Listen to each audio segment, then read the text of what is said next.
ഏതൊരു കുഞ്ഞിൻ്റെയും ബാല്യപ്രായത്തിൽ അവന് ലഭിക്കുന്ന അറിവുകളും അവൻ പഠിക്കുന്ന പാഠങ്ങളുമൊക്കെ വെള്ളക്കടലാസ് പോലെ ആയിരിക്കുന്ന അവൻ്റെ ഹൃദയത്തിൽ നല്ലോണം എഴുതി ചേർക്കും, മായാതെ പതിയും. അത് ജീവിതത്തിലുടനീളം അവൻ സൂക്ഷിക്കുകയും ചെയ്യുമെന്നാണ് നമ്മളൊക്കെ മനസ്സിലാക്കിയിട്ടുള്ളത്.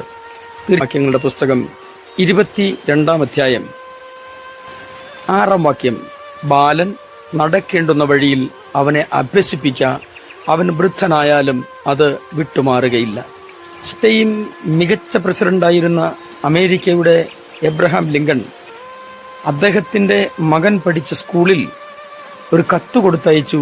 മകനോട് പറഞ്ഞു കൊടുക്കുന്ന ചില കാര്യങ്ങളാണ് കുഞ്ഞിൻ്റെ കയ്യിൽ കൊടുത്തയച്ച കത്തിലുണ്ടായിരുന്നത്. അത് ഇങ്ങനെയാണ്: ബഹുമാനപ്പെട്ട സാർ, എനിക്കറിയാം ലോകത്തിൽ എല്ലാവരും നീതിമാന്മാരല്ലെന്ന്. എന്നാലും ഒരു ദുഷ്ടൻ ഉണ്ടെങ്കിൽ അവന് ബദൽ ഒരു നല്ലവനും ഉണ്ടായിരിക്കും. സ്വാർത്ഥനായ രാഷ്ട്രീയക്കാരനും ബദലായി ആത്മാർത്ഥതയുള്ള ഒരു രാഷ്ട്രീയക്കാരൻ ഉണ്ടായിരിക്കും. ഓരോ ശത്രുവിനും പകരമായി ഒരു സുഹൃത്ത് ഉണ്ടായിരിക്കും. പിന്നെയും കുറെ കാര്യങ്ങളുണ്ട്. സംക്ഷിപ്തമായിട്ട് ഒടുവിൽ അദ്ദേഹം പറഞ്ഞിരിക്കുന്നത്, ഇതെല്ലാം എൻ്റെ മകനെ പഠിപ്പിക്കണം. വെറുതെ 5 രൂപ കിട്ടുന്നതിനേക്കാൾ അധ്വാനിച്ച് 1 രൂപ ഉണ്ടാക്കുന്നത് നല്ലതാണെന്ന് അവൻ അറിയണം. അസൂയയിൽ നിന്ന് അവനെ അകറ്റി നിർത്താൻ പഠിപ്പിക്കണം. വിജയം നേടുന്നതിനേക്കാൾ അഭിമാനമാണ് പരാജയമെന്ന് വിദ്യാലയത്തിൽ നിന്ന് തന്നെ അവൻ പഠിക്കട്ടെ. ആരൊക്കെ എതിർത്താലും സ്വന്തം ആശയങ്ങൾ നിലനിർത്താൻ അവൻ പഠിക്കണം. കണ്ണുനീരിൽ ഒട്ടും അപമാനമില്ലെന്നും സ്തുതിപാഠകരെ സൂക്ഷിക്കണമെന്നും വിഷയാലുക്കളായവരെ പുച്ഛത്തോടെ കാണുവാനും അവൻ പഠിക്കണം. സ്വന്തം ഹൃദയത്തെയും ആത്മാവിനെയും വിൽക്കുവാൻ ഒരിക്കലും അവൻ ശ്രമിക്കരുത്.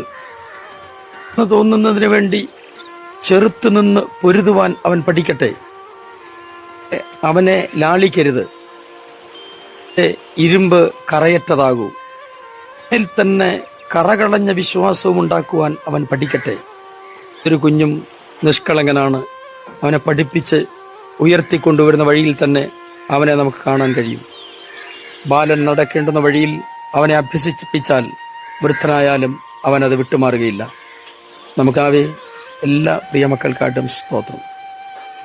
ഞങ്ങളുടെ ജീവിതത്തിൽ നന്മ ശീലിക്കുവാനും നന്മയിൽ നടക്കുവാനും ഞങ്ങളെ സഹായിക്കണമേ. യേശു ക്രിസ്തുവിൻ്റെ പരിശുദ്ധ നാമത്തിൽ തന്നെ ആമീൻ. Thank you. നന്മ നേരുന്നു. God bless you.